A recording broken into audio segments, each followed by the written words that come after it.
I love machinery that works. I hate piles of rust. But you do get attached to it, but you know it's right to let it free. This is reincarnation for the 1218. Not many times do you get a chance at a second life that's going to run. So it's exciting, but it's also sad. I'm losing a friend. They built these engines here in Roanoke. We all practically grew up as it was built back in the 40s.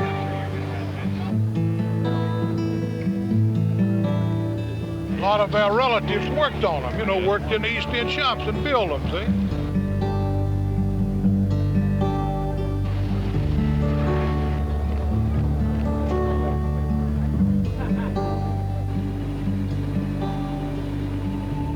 I'm delighted that we were able to take it down to Birmingham to have a look to see whether it is practical to rehabilitate this for use. I'm not sure it is, but we're going to do everything we can to find out whether it can.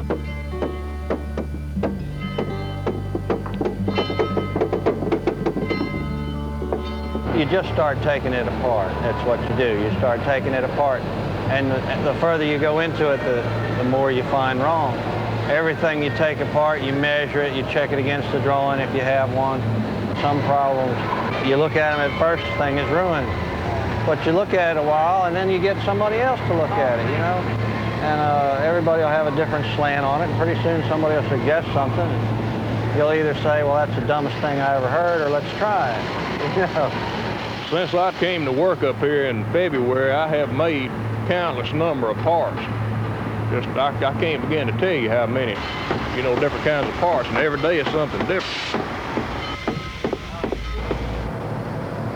There's guys here that work 5 days a week in this place, and they go home to Chattanooga or Atlanta, and they work with those steam engines all weekend. I mean, it's like in their blood.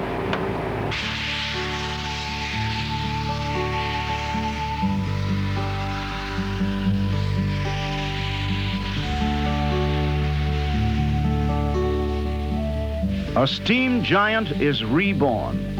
Norfolk & Western's Class A number 1218 is back on the high iron after a quarter-century of silence.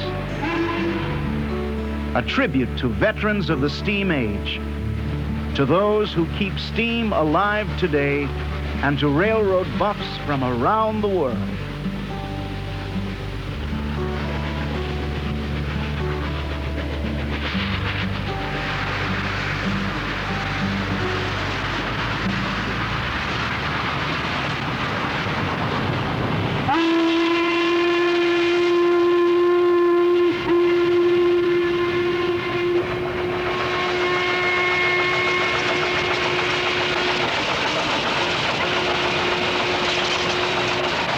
Between 1936 and 1959, Norfolk & Western built 43 of its all-purpose Class A design in its Roanoke, Virginia shops.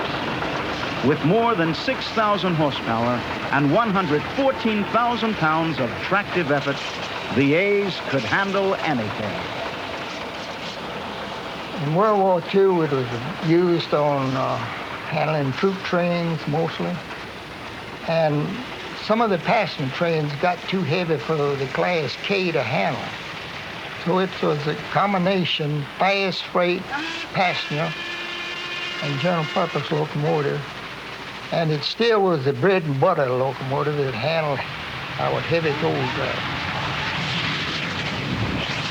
Number 1218 was built in 1943 and assigned to time freights out of Portsmouth, Ohio, operating on passenger-like schedules.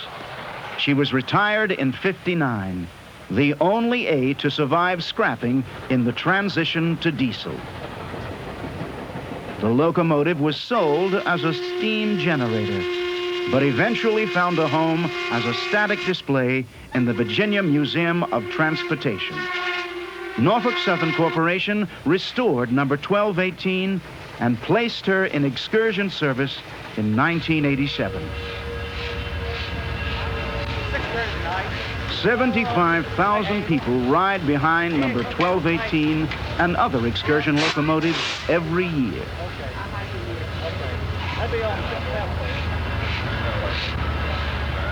It feels just, there's no words in the dictionary that can explain riding a steam engine. It does something to you that nothing else does. I've been married to a train buff for a long time now, and I've done a lot of this kind of stuff. We've come from California. We drove all the way back here. We've come 5,000 miles to do this. Grand Trunk Western Pacific. Okay, gentlemen, you better get aboard right here. They're going to pull. All aboard.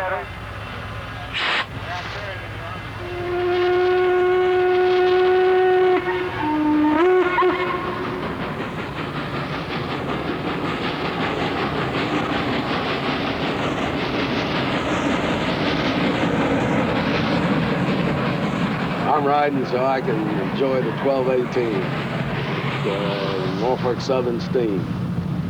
It's the joy of life, completeness. As I just commented to a friend, when I die and go to heaven, I suspect I'll be riding the steam train, and I won't mind shoveling coal if I have to do it all the time. If I have to go to hell, I'll still shovel coal and still ride steam.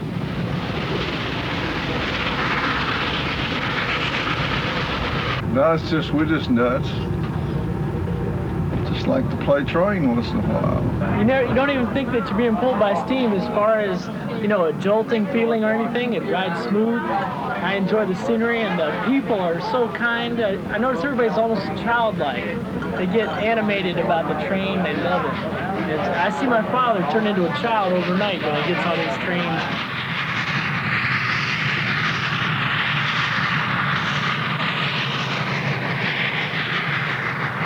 In a way, we are creating a part of history with these trains. The use of a steam locomotive, which is something out of the past, and the types of cars that we've preserved give people now an opportunity to do something that many of them never had a chance to do in the years of the steam train and just multitudes of passenger trains that crossed this country.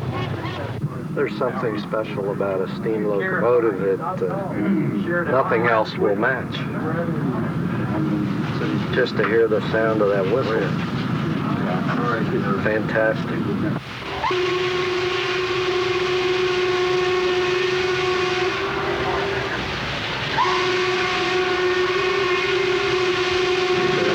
We didn't think much about steam locomotives when they ran by the house. Now they're all gone.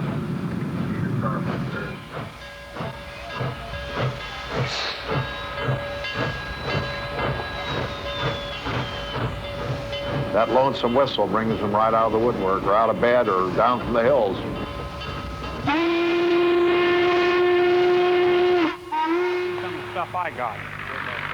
I'm gonna get over here, get a guy from the distance. I get a whole bunch of the train instead of just right up on him. Whatever you want. All along the way, number 1218's friends greet her.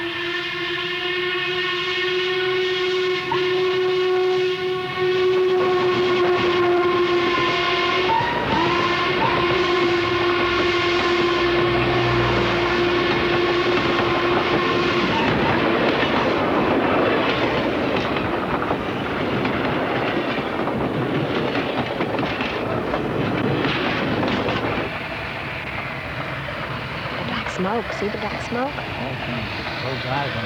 have to close when he comes up here because the cinders might get in your eyes after he gets up here. See if you blow the whistle? No, you don't have to yet, Elena. No, you don't have to, darling.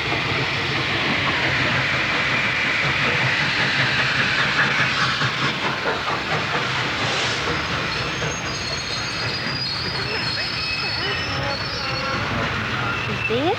Yeah. Isn't that fun? Yeah. I want to get in it. You want to get in it? Yeah. Hang on. Got it. The locomotive attracts both parents and their children. Well, when I take my kids over to see the A, they're just sort of mystified by it. It's just such a massive thing, and a child is just so fragile in comparison to it. It's a very charismatic thing.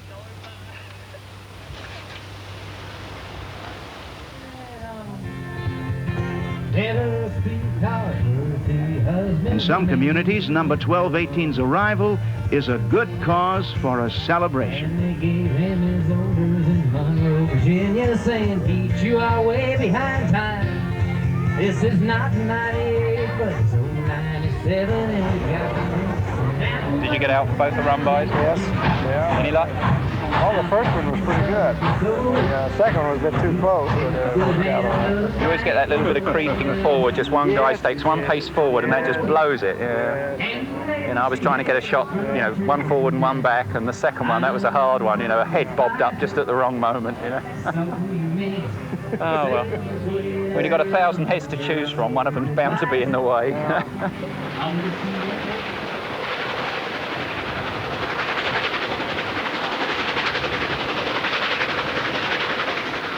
Along the route, retired steam railroaders remember. Well, it always made you feel good to get up on one of them and know that it was a challenge. Just to what you could do with that engine. How you could fire it, how you could keep steam, you readjust it, and the people along that right away would look at you as though, man, I'd like to have his job. That sure is a job of prestige. I used to come in the passenger station when I was firing passenger, and my cousin was sitting there, and she said, I didn't know you was such an important man. I was nothing but a fireman. We come around them curves there at Higby, and he really wanted to show me what to do, man. He skinned her back. And, I mean, we went by Sally's. I don't think Sally even knew we went by there. But the speedometer showed 92 miles an hour. Like you said there, you asked me if I was scared, but I did. I wanted to go just as fast as it'd go because I felt safe with that engineer.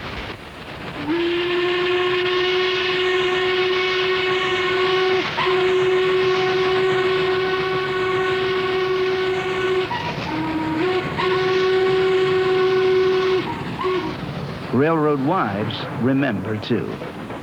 I still think of my husband anytime I hear a train whistle because he lived railroading his entire life. And I think more so after he retired than before. And he talked railroading about 18 hours a day. I don't think he slept much more than 6 hours. He's afraid he'd miss something and talking about railroading. Today's steam enthusiasts come from everywhere and in all varieties.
Oh, my husband and I are rail buffs. We're from Connecticut.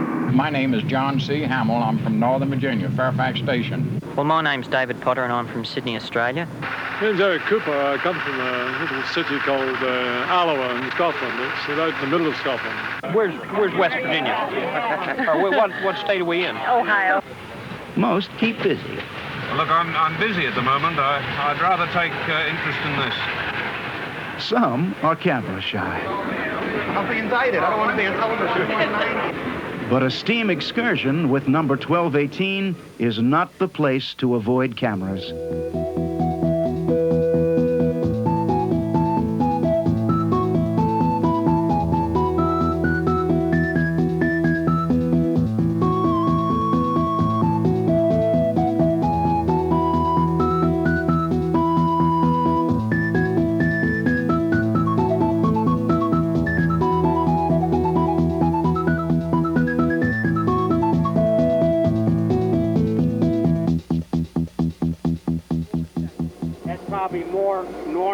one excursion holds historic promise. It features number 1218 paired with Class J number 611, a restored Norfolk and Western steam passenger locomotive. A photo session is arranged the night before. Take your cable release. The next morning,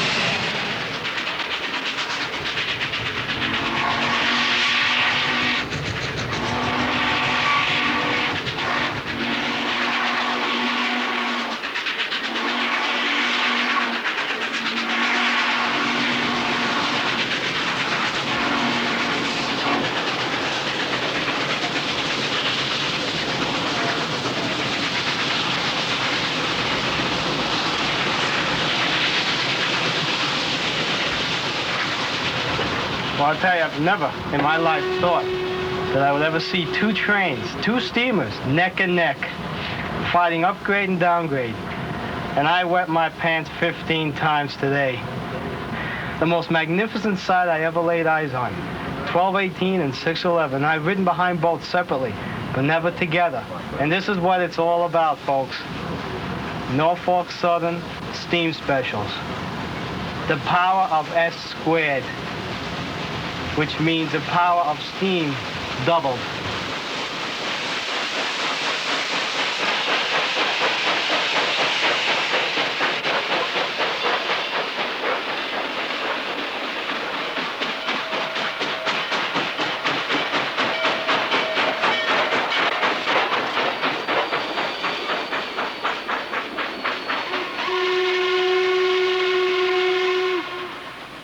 and so a piece of history comes back to life.